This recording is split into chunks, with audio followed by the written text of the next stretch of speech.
Hello, in this presentation I will take you through some of the key strategic planning activities of councils in the context of the legislative framework which underpins them.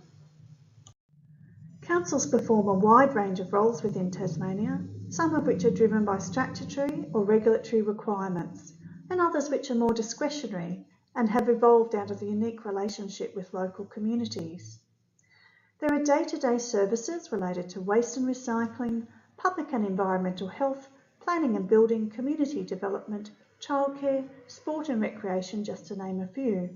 And of course, councils also develop infrastructure such as roads, footpaths and trails, and manage stormwater and community infrastructure such as halls and sports facilities. The demand for new and increased services to tackle the range of contemporary issues facing communities is felt at all levels of government. Tasmanian councils and the Local Government Association of Tasmania have a strong history of working collaboratively with the state government to improve outcomes for the communities that we both serve. It is important to understand that local government is created through state legislation and only has powers and functions which are granted to it by the Tasmanian Parliament. The Local Government Act 1993 is the principal piece of legislation that establishes the powers and functions of councils. When the Local Government Act was introduced in 1993, it created a modern framework for local government, underpinned by principles such as local independent decision-making, accountability to communities, transparent and open decision-making. It allowed for broad powers of the council to act in the community's interest and provided for a flexible rating system. The Local Government Act has been amended numerous times over the last 25 years, and because of that, in 2018, the state government announced they would commence a roots and branches review of the Local Government Act to take place over a 2-year period. Of course, the Local Government Act is just one piece of legislation that affects the operation and activities of councils.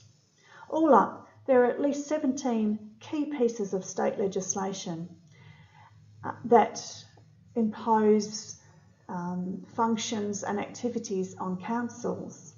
But there are over 100 pieces of state and federal legislation which ultimately councils have to respond to in some way. One key aspect of the Local Government Act is that it provides direction for councils on planning, accountability and reporting. Your council has been elected to provide leadership for the good governance of the municipal area. In performing its functions, your council is required to consult, involve and be accountable to the community. It must take into account the diverse needs of the local community in its decision-making and set and monitor strategic objectives and ensure resources are managed in a responsible manner. As elected representatives, councillors are accountable to their communities for their activities. Consultation with the community is vital to the work of council. Apart from demonstrating accountability, it adds value to policy development, planning and decision-making. It also assists in building a cooperative partnership between council and the community and is an important way of allowing the community to provide feedback, express ideas, reactions and opinions. Of course, consultation can be undertaken in a myriad of different ways, and councils need to develop and refine their own approaches to consultation. Strategic planning is the most important link a council has in terms of providing accountability to the community. Under Section 66 of the Local Government Act 1993, a council is to prepare a 10-year strategic plan for the municipality in consultation with the community. This plan provides an integral reference point for other key strategic documents, such as the long-term financial plan and strategic asset management plans. The strategic plan is to be reviewed at least once every 4 years in line with the election cycle. So what is a strategic plan? Well, it's a statement of your council's vision and also a document through which the council and community form agreement on common goals that the council will then implement. Some key features that might appear in a strategic plan include a vision, a set of values or agreed objectives, agreed policy and program outcomes and outputs, priorities, broad strategies to achieve the objectives and program outcomes, a community consultation process, performance measures, and an evaluation and review process. A policy is a decision of the council that sets out agreed views and decisions concerning a particular area of responsibility. Council policies provide the overall framework in which the council operates. Within this framework, specific strategies are developed to meet the community's goals and objectives in various areas. The policy process in councils is of course strongly linked to the strategic planning. The policy and strategic planning framework provides the direction for the management of council activities.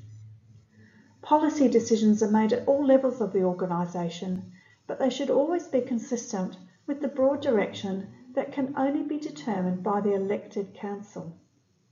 That is why it is so important to have a vision as part of council's strategic plan and to identify the values that should be used to pursue that vision. Councillors should focus on the big picture policy issues. They should be visionary and strategic, directional and outcomes or results orientated. Operational policies, such as those related to human resources, remain the purview of the General Manager, but again, they will be linked to the strategic vision of the Council. So some of the key documents that will come to you as councillors for your consideration and input and endorsement include the 10-year strategic plan, annual plan and annual report, code of conduct, bylaws, the long-term financial management plan, strategic asset management plans, probably for each major asset class, financial management strategy, asset management strategy and policy, a code of tendering, an audit panel charter and an audit panel work plan, the planning scheme for the municipality, and also you will be responsible for assessing performance against sustainability indicators. To ensure sound management practices, financial activities need to be underpinned by appropriate plans and strategies, some of which form part of a legislative framework and all of which are intertwined, as you can see in this diagram. It's important to remember this when you are contemplating financial and asset planning later on. One way of illustrating the importance of integration is to have a look at asset management and long-term financial planning. The asset management plan and long-term financial plan each should be iteratively refined, having regard to the content of each other. For example, asset management scenarios with different levels of service might need to be developed to satisfy financial sustainability criteria for given operating revenue projections. Likewise, various revenue-raising strategies could be modelled in the long-term financial plan for a given level of service. Ultimately, there will be trade-offs and choices to be made between the range and level of services proposed to be provided and the quantum of revenue proposed to be raised. And for both, there needs to be reference to and consistency with the strategic plan of Council.